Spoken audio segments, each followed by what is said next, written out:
हाय मैं डीएन वर्मा, स्वागत है मेरे चैनल बायोलॉजी भाई वर्मा सर में। तो 9th क्लास के बायोलॉजी जो है का फर्स्ट चैप्टर जो है वो cell the fundamental unit of life यानी कोशिका जीवन की मौलिक इकाई है।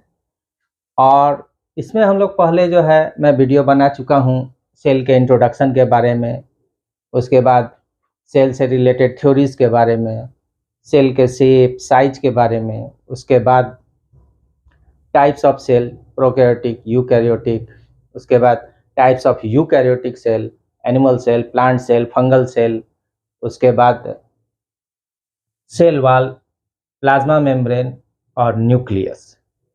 इतना वीडियो जो है मेरा पहले से बना हुआ है जिसको आप जाकर देख सकते हैं। आज मैं आपको बताने जा रहा हूँ साइटोप्लाज्म के बारे में। तो साइटोप्लाज्म क्या है? साइटोप्लाज्म को हिंदी में कोशिका द्रव्य कहते हैं।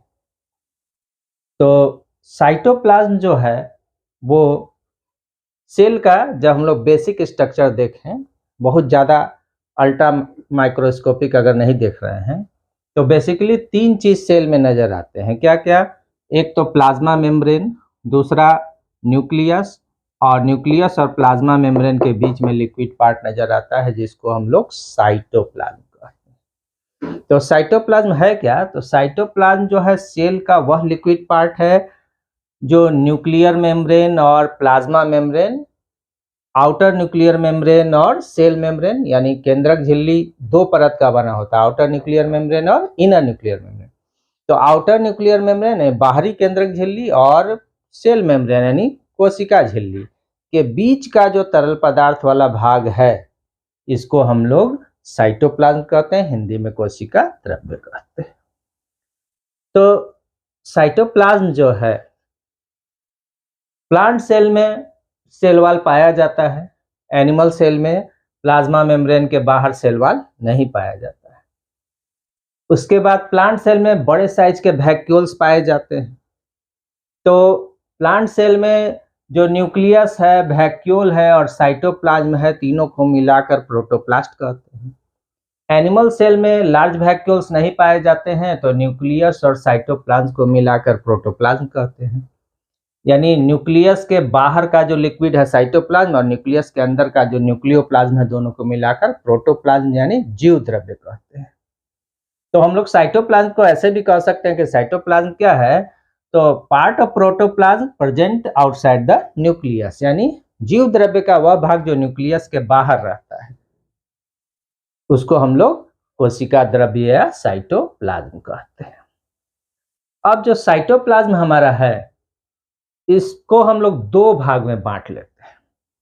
इसका जो बेसिक लिक्विड पार्ट है उसको हम लोग साइटोसॉल कहेंगे, और उसके अंदर बहुत सारे जो है मेम्ब्रेनस और नॉन मेम्ब्रेनस यानी झिल्ली से बने हुए और बिना झिल्ली के बने हुए बहुत सारे सेल ऑर्गेनेल्स पाए जाते हैं जो सेल के लिए अलग अलग कार्य जो है करते हैं। तो जो बेसिक जो है लिक्विड मीडियम है वो साइटोसोल हो गया, और इस साइटोसोल के अलावे साइटोप्लाज्म में क्या है? तो मेम्ब्रेनस और नॉन मेम्ब्रेनस सेल ऑर्गेनेल्स पाए जाते हैं। तो सेल ऑर्गेनेल्स और साइटोसोल को मिलाकर क्या हो गया? साइटोप्लाज्म हो गया। तो पहले जान लेते हैं साइटोसोल के बारे में। तो साइटोसोल हम लोग जाने कि ये जो है लिक्विड पार्ट है जो मेनली जो है किससे बना हुआ है? तो इसमें अप टू 70% जो है पानी पाया जाता है, वाटर होता है। बाकी 30% में कुछ इनऑर्गेनिक और ऑर्गेनिक जो है सब्सटेंसेस पाए जाते हैं, आयंस हैं। इसके अलावा कुछ माइक्रो और मैक्रो मॉलिक्यूल्स पाए जाते हैं। तो ये सब मिलकर साइटोसोल को बनाते हैं। सेल ऑर्गेनेल्स जो हमारा है, सेल ऑर्गेनेल्स जो है इसमें 2 भाग में हम लोग इसको बांट लेते हैं, मेम्ब्रेन वाले और बिना मेम्ब्रेन वाले, झिल्ली वाले और बिना झिल्ली वाले, membranous and non membranous cell organelle. Membranous cell organelles में हम लोग देखेंगे कि सिंगल मेम्ब्रेन वाला कौन कौन सा सेल ऑर्गेनेल है और डबल मेम्ब्रेन वाला कौन कौन सा सेल ऑर्गेनेल है, और नॉन मेम्ब्रेनस कौन कौन सा है। तो सिंगल मेम्ब्रेन वाला जो सेल ऑर्गेनेल है वो है endoplasmic reticulum, Golgi body, lysosome और माइक्रो बॉडीज कुछ है, जैसे ग्लाइऑक्सीजोम, परऑक्सीजोम एटसेट्रा। डबल मेम्ब्रेन वाले जो सेल ऑर्गेनेल्स हैं उसमें मेनली है माइटोकॉन्ड्रिया और प्लास्टिड्स। और नॉन मेम्ब्रेनस जो सेल ऑर्गेनेल्स हैं उसमें है राइबोसोम्स और सेंट्रोसोम। तो इसमें से 9th क्लास में ऊपर हम लोग देखे सेल वॉल पढ़े, प्लाज्मा मेम्ब्रेन पढ़े, न्यूक्लियस पढ़े, अब हम लोग साइटोप्लाज्म पढ़ रहे हैं। वैक्यूल भी पढ़ना है 9th क्लास में। और उसके बाद सेल ऑर्गेनेल्स में हम लोग को ईआर पढ़ना है, गोल्गी बॉडी पढ़ना है, लाइसोसोम पढ़ना है, माइक्रो बॉडीज नहीं पढ़ना है। माइटोकॉन्ड्रिया पढ़ना है, प्लास्टिड पढ़ना है, लेकिन नॉन मेम्ब्रेनस सेल ऑर्गेनेल्स यानी राइबोसोम और सेंट्रोसोम के बारे में 9th क्लास में नहीं पढ़ना है। तो अगले वीडियोस में हम लोग जो है एक एक करके सब जो सेल ऑर्गेनेल्स हैं इसके बारे में जानेंगे। तो आज हम लोग बेसिकली जो है साइटोप्लाज्म पर स्ट्रेस कर रहे हैं। तो साइटोप्लाज्म हमारा क्या है? तो साइटोप्लाज्म जो है साइटोसोल और सेल ऑर्गेनेल से बना हुआ है। साइटोसोल जो है हमारा क्या है? तो लिक्विड पार्ट है। इसके अलावे तो सेल ऑर्गेनेल्स के अलावे, और इसमें अप टू 70% क्या है? वाटर है। कुछ ऑर्गेनिक और इनऑर्गेनिक सब्सटेंसेस है जो माइक्रो और मैक्रो मॉलिक्यूल्स के रूप में है, आयंस के रूप में है।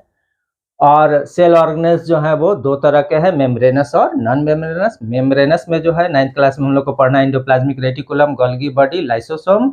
और डबल मेम्ब्रेन वाले में पढ़ना है माइटोकॉन्ड्रिया और प्लास्टिड। नॉन मेम्ब्रेनस हम लोग को नहीं पढ़ना है।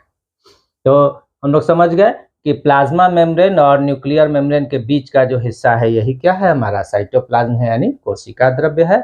और इसमें कौन कौन से सेल के जो है ऑर्गेनेल्स इसमें पाए जाते हैं। अब साइटोप्लाज्म जो हमारा है इसका फंक्शन क्या है? तो साइटोप्लाज्म जो है ये जो है कहता है कि एक तो जो है सेल के अंदर जो मेटाबॉलिक प्रोसेसेस हो रहे हैं, जो विभिन्न प्रकार के उपापचयी प्रक्रिया हो रहे हैं, कुछ बनने वाले, कुछ टूटने वाले, एनाबॉलिक, कैटाबॉलिक, ये सब को परफॉर्म करने के लिए, इस सारे प्रतिक्रियाओं को होने के लिए स्थान प्रदान करते हैं।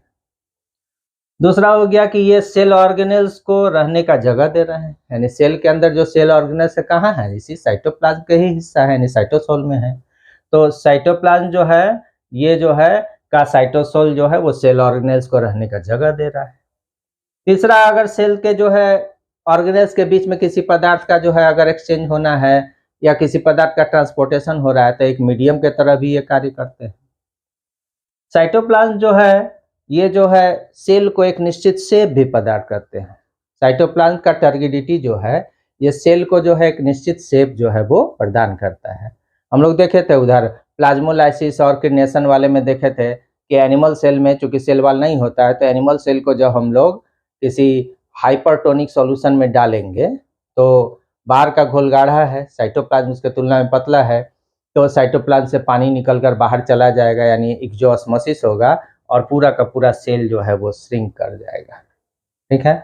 और जब हम लोग हाइपोटोनिक सॉल्यूशन में डाल दें तो वैसे स्थिति में पानी बाहर से अंदर आएगा और सेल जो है बिल्कुल टर्गिड हो जाएगा। तो साइटोप्लाज्म जो है ये सेल जो है को एक निश्चित आकृति देता है, सेल के टर्गिडिटी को बनाकर रखता है, और ये जो है इसका एक फंक्शन होगा। तो हम लोग देखें साइटोप्लाज्म का क्या क्या फंक्शन है। तो ये जो है विभिन्न प्रकार के मेटाबॉलिक एक्टिविटीज को होने के लिए जगह दे रहा है। दूसरा, सेल ऑर्गेनेल्स को रहने का स्पेस दे रहा है, प्लेस दे रहा है, जगह दे रहा है। तीसरा कहता है कि बहुत सारे पदार्थ को एक ऑर्गेनेल से दूसरे ऑर्गेनेल में ट्रांसपोर्ट होने के लिए मीडियम का कार्य करता है, और सेल को अंदर से जो है टर्गिडिटी प्रदान करता है जिससे कि सेल का एक निश्चित शेप बना हुआ रहता है।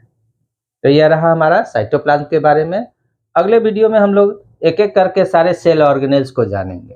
तो ईआर है, गोल्गी बॉडी है, लाइसोसोम है, माइटोकॉन्ड्रिया है और प्लास्टिड है। तो अगले वीडियो में एक एक करके सारे सेल ऑर्गेनेल्स को जो है हम लोग जानेंगे। अगर आपको मेरा वीडियो अच्छा लगा हो तो मेरे वीडियो को लाइक कीजिए, शेयर कीजिए और मेरे चैनल को सब्सक्राइब कीजिए। धन्यवाद।